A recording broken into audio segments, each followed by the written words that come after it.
Hello mga ka-vlogs! We are now here in Aurora. We are approaching Bagong Mandawi, Barangay Bagong Mandawi in Aurora. Together with among mga guwapang at chikiting. Very excited nga maabot maato na sa mountains. Magpabukid daw ni sila. Together with yang Lula. Hey, so as you can see guys, itong place is planted to coconut trees, no? So rich in copra products.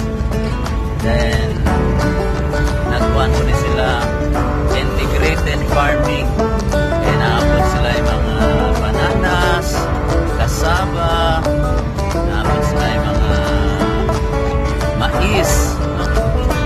So very rich in agricultural products ang municipality of Aurora. We are now traversing the National Highway going to Poblacion Aurora. Keep in touch guys ha, kailangan pa mo mga vlogs. So karon guys no, akong wifi guys, papa kay guys no na. Karon pasulod na to sa Bagong Mandawi. Kana mga kita mga anak guys, mga gabi-gabi iyan na nang giipingan guys. Kay iyan ang kuhaon na igawas na mo niya. Kuhaan lang din siya. Rough road going to Bagong Mandawi. Wow! Just arrived on time, safe and sound. Thank you Lord.